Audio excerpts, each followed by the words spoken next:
Welcome to Sparks of History, where Jewish history and world history meet. We are extremely pleased to have with us today Professor Ari Mermelstein. Professor Mermelstein is Associate Professor of Bible and Second Temple Literature at Yeshiva University. He is also Chair of the Department of Bible, Hebrew, and Near Eastern Studies.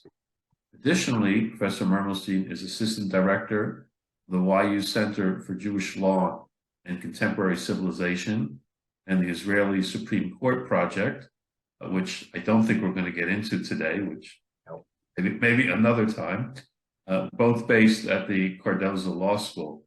Professor Mermelstein earned his PhD in ancient Jewish history from NYU's Department of Hebrew and Judaic Studies, and also has a law degree JD from NYU Law School. Professor Mermelstein's academic works include Power and Emotion in Ancient Judaism, Community and Identity in Formation, which was a finalist for the 2021 National Jewish Book Award in the category of scholarship. Additionally, Professor Mermelstein authored The Genesis of Beginnings, Creation, Covenant, and Conceptions of Historical Time in Second Temple Judaism.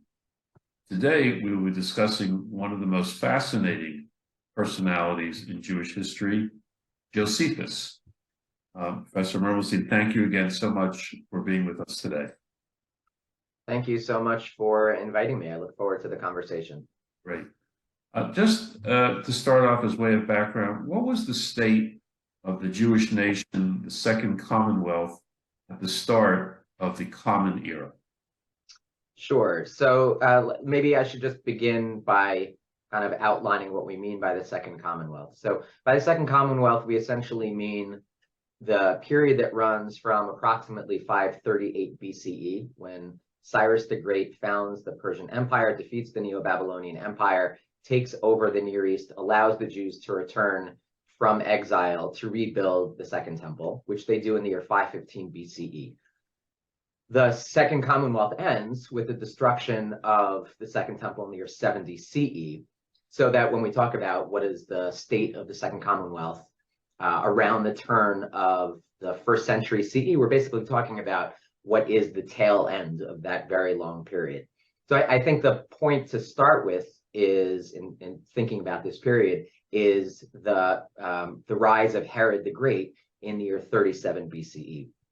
So Herod in the year 37 BCE actually succeeds the Hasmoneans, the Hashmonaim, who were kings during the second half of the second century BCE until the year 37 BCE. Herod takes over as king in 37 BCE and rules until his death in the year 4 BCE, following which his territory is divided up between his three sons. For our purposes, the most important of those three sons is named Archelaus. Archelaus rules over the area of Judea from 4 BCE until 6 CE. What happens in 6 CE is that a faction of Jews goes to the Romans and says that we are tired of being ruled by this despotic family of the Herodians. We would rather be ruled directly by you Romans than by anyone associated with Herod's family. The Romans had basically assumed direct rule over Israel in the year 63 BCE, so about a generation before Herod becomes king, but they're ruling through local Jewish leaders. It's not until the year 6 CE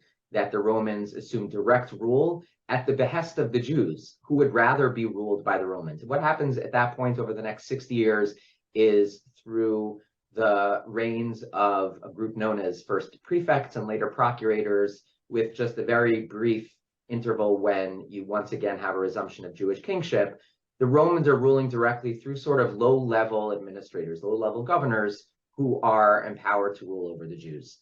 So that's sort of the political state of affairs. The other piece of it, while you do have a faction of Jews that support being ruled by the Romans, you have, according to Josephus, an equally vocal faction of Jews led by somebody who he says was named Judas the Galilean, who in that same year, in the year 6 CE, says that there is no legitimate human authority to rule over the Jews.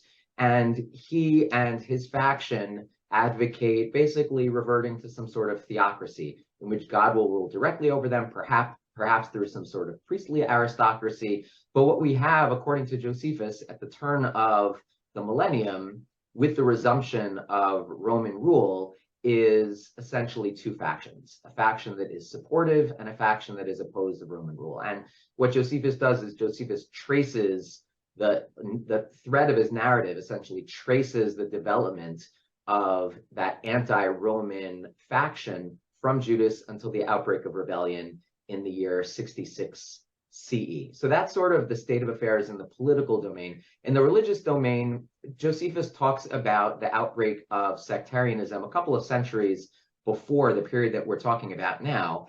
And he talks about a number of different sects.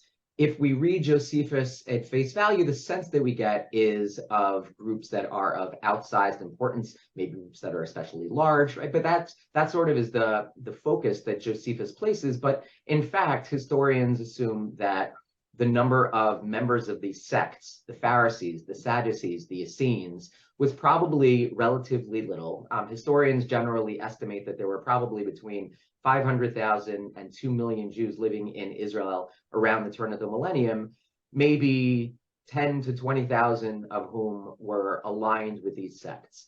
The rest of the Jews, the rest of these 500,000 to 2 million Jews, were what historians refer to as common Jews. These are basically Jews who are living at a subsistence level, agrarian lifestyle, and they are loyal to, the basic details of halacha. So they're shomer Shabbos, they're shomer kashrus.